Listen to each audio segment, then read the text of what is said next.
Today we're back to look at some old school marine battle companies, where we're going to be putting over 100 marines on the table.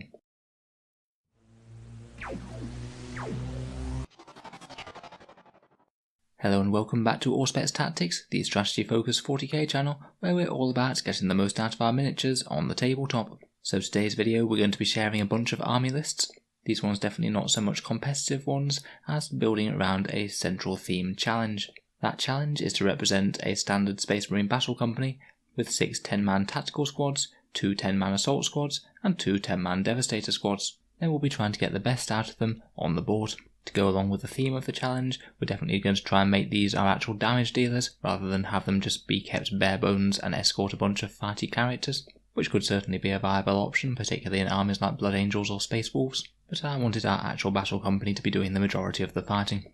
In the video we'll go over the generic pattern for the battle companies, and then have a look at one potential variation for each of the various chapters. So without further ado, let's get going.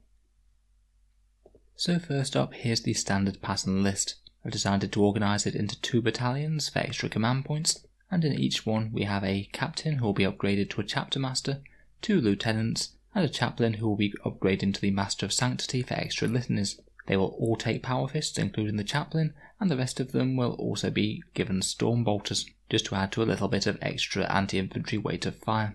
I know we could have technically thinned out the HQ section a little bit. We could have just had 2 HQs and run it as a single battalion, and that would have given us a little bit more flexibility. And that could absolutely be a different way that you could go, and certainly allow for some more fancy gear and support options for the company.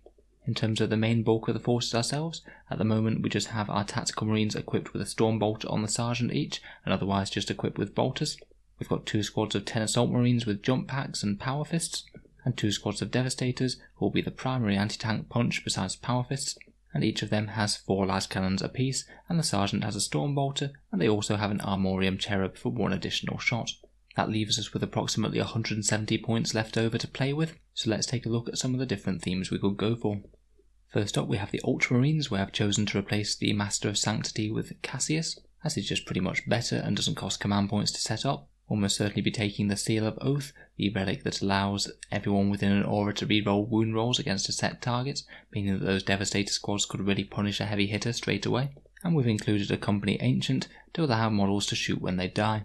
As the Ultramarines operate pretty well as an advancing gun line, being able to move and rapid fire their weapons, I thought some plasma guns in the tactical squads would certainly help out with that a bit.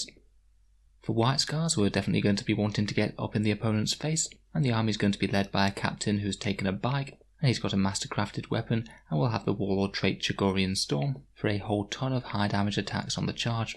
We'll also give a power fist to every single one of the tactical marine sergeants, as being able to advance and charge means that we might have a lot more chance of getting the charge off on the enemy, and when we get to the assault doctrine, these will certainly come in handy with the extra damage that they can get. One of the lieutenants will take the Plume of the Planesrunner to give +1 to charges, which might well help out the assault marines if they don't come down in the chaplain's aura, and to additionally support the charge, we've got a librarian with a jump pack who will go with the assault marines and boost them with his excellent White Scar's psychic powers, which are really good for getting fighty units into combat. Even the assault marines should be fairly dangerous in the White Scar's assault doctrine, with AP -1 and flat 2 damage on those chainswords. Next we come to the Iron Hands. We've gone for a fairly basic upgrade here, getting an apothecary with the Chief Apothecary, who can provide an excellent bubble of 5+ Feel No Pain to all of our tactical squads and devastator squads. They just need to chain back to be in his aura.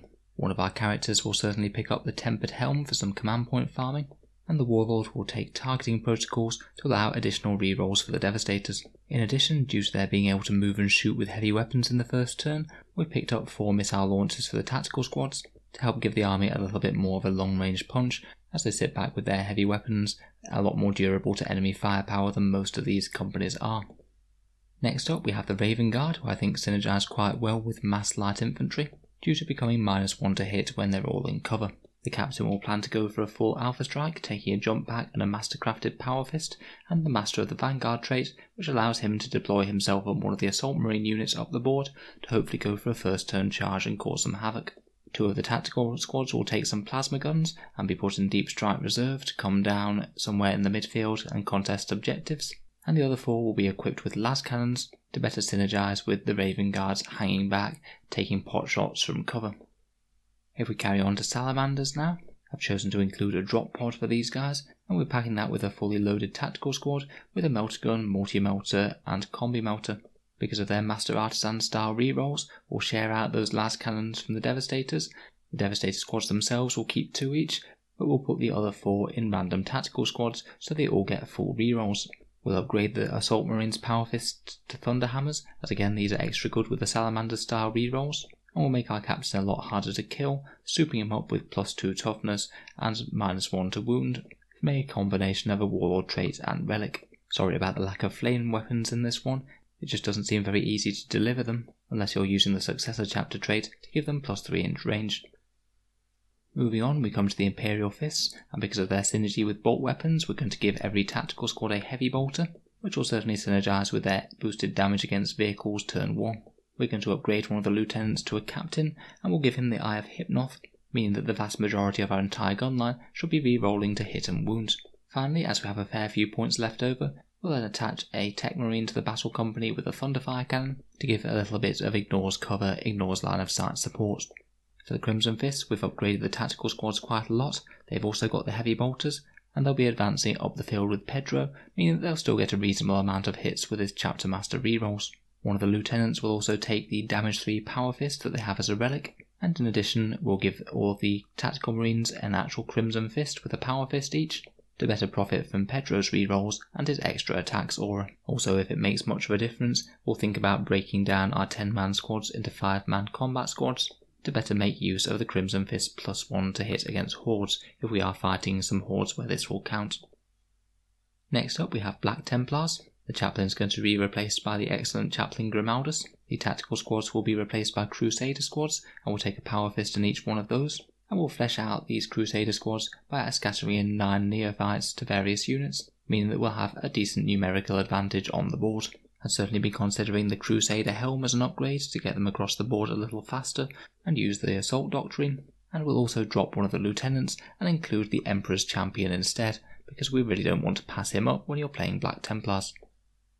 For the Blood Angels now, we've chosen to take Thunderhammers on our Assault Marine Sergeants again, and again we're getting a tactical squad up close and personal with a drop pod, and the Sergeant will take a Thunderhammer in that. All of the characters will take jump packs. The captain will take Death Visions of Sanguinius and upgrade his Power Fist from Mastercrafted Weapon, so he should be hitting insanely hard on the charge, and one of the lieutenants will be the Warlord with +1 damage from Artisan of War to make his Power Fist hit exceptionally hard as well. For the Dark Angels, we're actually going to downgrade one of the Las Cannon squads to Plasma Cannons to make use of the absolutely excellent Weapons of the Dark Age stratagem, particularly as the Plasma Cannons will be so safe with re-rolling 1s from the Dark Angels chapter tactic. Our chapter master has been swapped out for Azrael himself, who's particularly good with infantry to give them 4+ invul saves when nearby, and to combo with Grim Resolve we've also handed out a whole bunch of Las Cannons, meaning that the Dark Angels should have some decent anti-tank punch. For the Space Wolves, instead of tactical squads, we've got Grey Hunter packs, and each of them are going to take a Power Fist due to how good they are with Hunters Unleashed.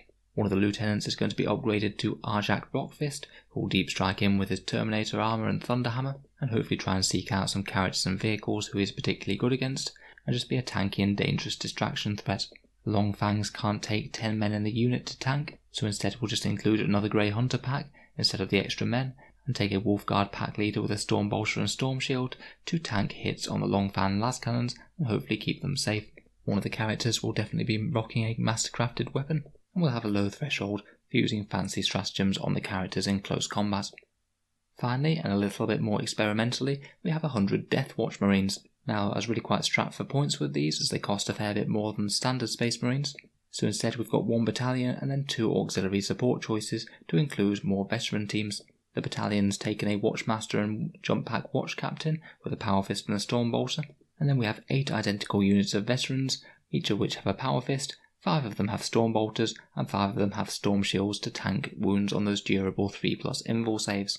In place of Assault Marines, we also have 2 squads of 10 Vanguard Veterans, who each have Jump Packs, 5 Storm Shields, and 2 Power Fists each in the squad. Sorry, there wasn't enough for 4 in each of them. It's a bit unfortunate that these guys are so strapped for command points, and they really don't have any long-range weapons for dealing with tanks at all, but this much specialized ammunition fire should chew straight through troops. And in all honesty, I think it will be a fair bit more efficient if we included a few less Marines and tooled them up with a few more Storm Shields, Storm Bolters, and made the battalions work. I do find it interesting that you can put quite this many Deathwatch veterans on the table though, as special issue ammunition is really vicious. So let me know your thoughts and opinions on these battle companies then, if there's any other ways that you could think of to make them more effective on the table. I do find that the Assault Marines are really quite expensive for what they do, and I'd just be itching to upgrade them to Vanguard veterans in more competitive lists, but it's been an interesting thought experiment to try and make them work a bit better. If you can see anything that could improve your faction's company, then please let me know down in the comments. It'd be interesting to have a read. And of course, please share your experience if you've been using any of these in 8th edition or have had the benefit of playing against them. I certainly know that they're not going to be anywhere near competitive, but it's interesting trying to make a fluffy build work. Thank you very much for listening to another Auspex Tactics video. If you'd like to see more like this, then please subscribe to the channel. We have more 40k content coming out every day. And if you'd like to support the channel and keep the videos coming, then I do have a Patreon link in the description down below.